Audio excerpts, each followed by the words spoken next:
Step one, we're going to clean up all the areas here, put the bearings in, get the crank on, get the main caps in, and I do happen to have from a previous engine build some of this green plastigage. It's been a while since I've done with these engines. I've actually got a couple of books here that I like, the How to Build and Modify GM LS Series Engines and How to Rebuild. I like this one. It's got really good sections on every part. You know, finding an engine, how to take it apart, machine shop work, and then getting down into like main bearing clearances and things like that. So we'll follow along with this book as well. But yeah, let's get first to for this first part.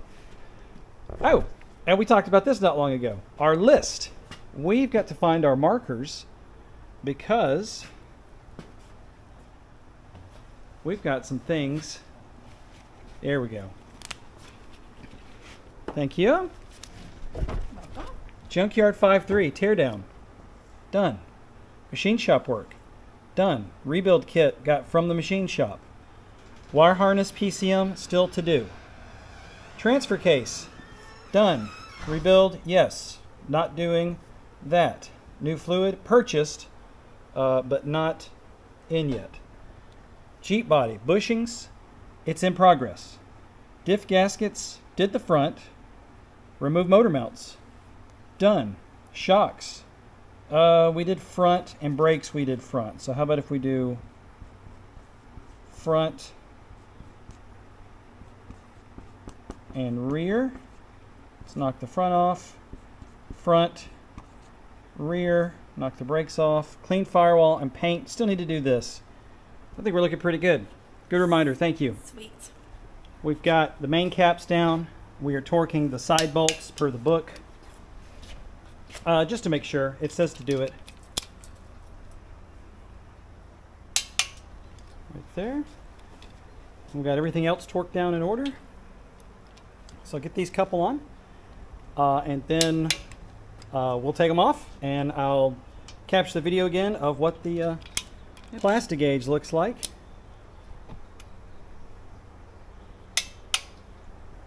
All right, let's get these caps off and check the clearance. I guess we'll start with one up here. Try my best to get this thing off as straight as possible without messing up the plastigage. Okay, here you go, pull that in. Well, let's see what we've got. This is number one. Number one. The book says, I want to say it says stock main bearings 00080 to 0000210.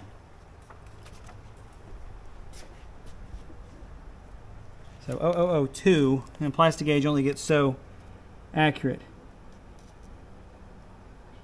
Shoot, would you say that's dead on? 0.2? Oh, I'm sorry, 0002? Yep. I guess I could take it a step further and get out a caliper, but that looks good. Let's go to the next one. Neat. All right, looking good.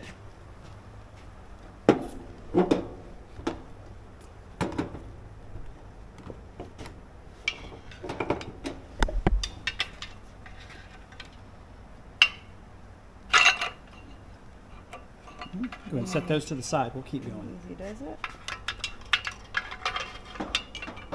Or you can put them on the table behind you. This one's a little harder. It's got the thrust bearing on it. I did take the side bolts out. Good call. Snug. This one was tight going in anyway. Looks okay.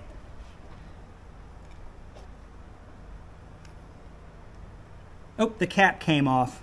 We'll have to get it off. Okay. It's like, where's the plastigage?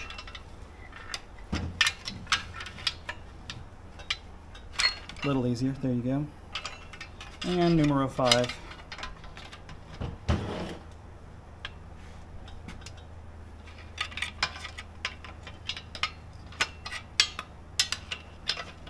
Be careful around. Oh, there we go. Interesting. Got to get number 3 cap off. Let's check these other ones real quick, though. Let's see. 0.00. 0.002. It looks a little wide. It does. 0.001. What we got here? I don't know that I...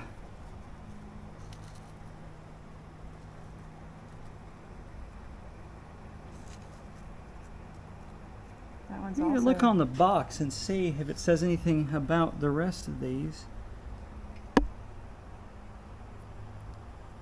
Oh, interesting. Okay, let's get this third cap off. Let me grab a long screwdriver maybe. Or I may have to take the crank out.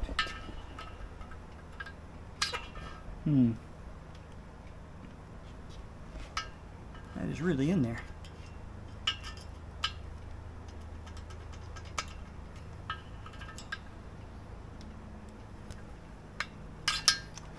We may have to take the crank out and see.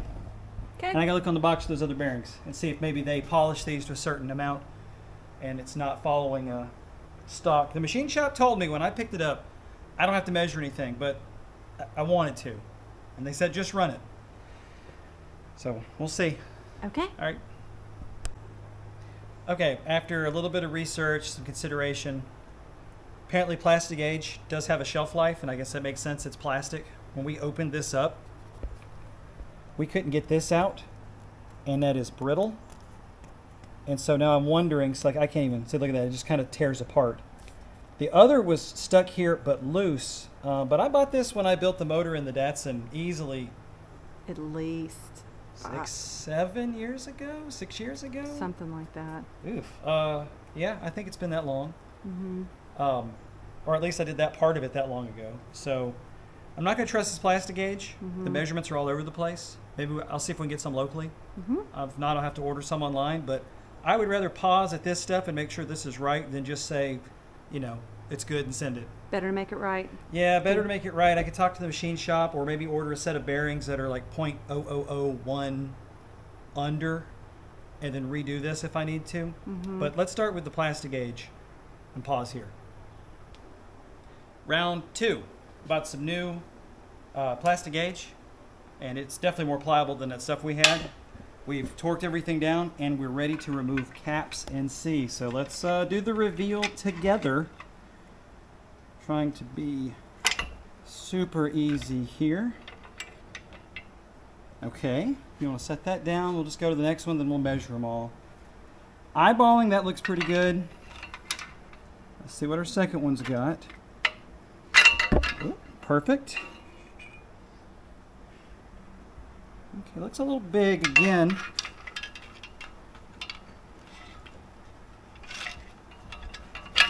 This one was a pain yesterday. Yeah, the cap looks like the bearing stayed on again. Okay, number 4. Number 4 is already somewhat loose. A little awkward. There we go. Okay. And 5. Right up.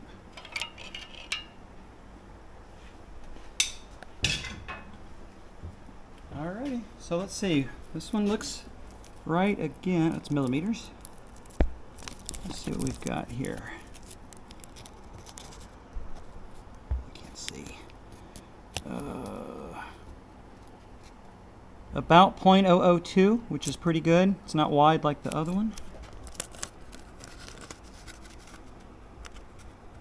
Huh. 0.0015. Okay. Again with the ring. Yeah, we'll have to figure this one out in a second. Again.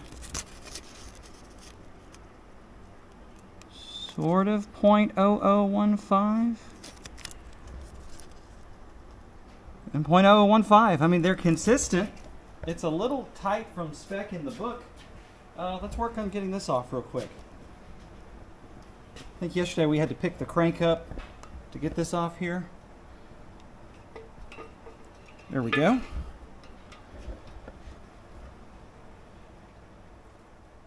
Okay, that's going to take us a second to take that off there. Our measurements are fine. They are within the spec, so we're measuring 0.0015, so that falls between our range of 0.00080 and 0.002 for stock to moderate high performance. Yeah, and this is a stock build, so maybe we were even good yesterday, but they seem a lot more consistent now, because I think yesterday, we have to go back and look at that other clip, a couple of these seemed like they were in the wider range, which means they were closer. And this one was thinner. And this one's still just a touch thinner like it was yesterday. I think it's okay, though. I think we're well within our range. I think we're in our range. So now we can clean this up, and for the third time, torque everything back down, and then we can go ahead and set our thrust per the book. We are well familiar with tightening everything down, loosening it up, and tightening it down again. We got it down to an art now. And so now is rod bearing clearance time. Alrighty, we got the crank torque back down. The only thing we haven't done are the side caps yet. The book says that you can reuse the bolts here if you put sealant on it. I don't have any RTV black.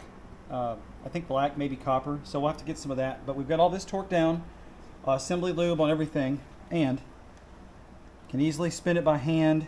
We set the thrust, seems to be okay. So now we need to clean up the rod journals here. Oh yeah, we're using this Permatex Ultra Slick. I've had it from the other engine builds. So we just got to clean these journals up now, because we've been touching all over, moving the crank around, and then we can measure clearances for the rods. So making progress, a little bit at a time. When I brought the block to the machine shop, there was a ridge in the pistons, so they bored them over a little bit. It's got 0.5 on the pistons here, so we just checked 2 of them up here on the first rod journal, and they looked like they came out to spec. I think I'm going to skip doing the rest of them at this point. Everything else looks pretty good. So I think the next step now is going to be getting the rings on the pistons, getting everything else cleaned up, getting all this together in here, and getting those pistons in. All right, short block is done. We got all 8 pistons in there. Give it a twist. Everything's pretty well lubricated. We've got assembly lube inside all the bearings. We have got oil around the pistons, all the rings. It feels pretty good. It's definitely getting some weight on it. It's getting a little challenging spinning this block up here on the stand. But short block's done. It looks good.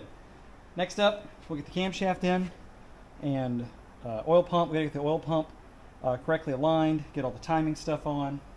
I haven't bought any sensors for it yet, so we gotta go back and get everything for that. But we're making good progress. A lot of progress. Yeah. Yeah.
Alrighty, let's recap what all we went through.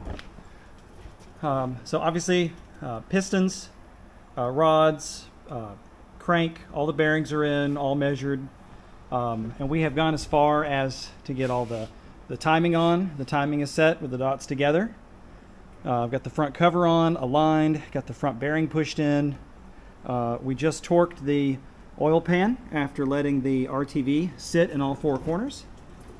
I've got a block-off plug here for where the factory oil level sensor goes. Don't think I'll be using it on this particular build with this Jeep. I've got all the oil galley plugs put back in. Here's the crank position sensor. Let's go to the back. We've got the rear cover on, torque down, the new rear main seal, camshaft position sensor, lifter trays, or new lifter trays, new lifters. You can see in the back here, there's the top of the chain and the sprocket. See the cam in here. We're kind of at a temporary stopping point right now because I wanted to order new springs and push rods for these heads, and I just ordered them today while we were working on this. So a little bit of a pause. I need to look and see if I want to buy new rockers or get trunnion upgrade kits, because I was just going to use the stock rockers. But we're in a pretty good spot here. This thing's looking good. Oh, we are going to reuse the factory harmonic balancer. I've got it cleaned up and painted and hanging over on the other side of the shop right now. So closer and closer yet. We are progressing along. It's looking good. So I guess we'll give it a few days for the new head, our valve train parts to come in. I've already got some of the little sensors and things out here that we've bought. So we'll let those come in, and then we'll be finishing hopefully the whole long block of this build, and then we'll be on to wiring. So if we're looking at our list here, I don't know why in our Junkyard 5.3 we didn't put rebuild. We got rebuild kit, but not rebuild motor. We can almost check it off so we can get to the wire harness work. And the PCM work is on there, but that really is going to be tuning after we get it all in and get battery power to it.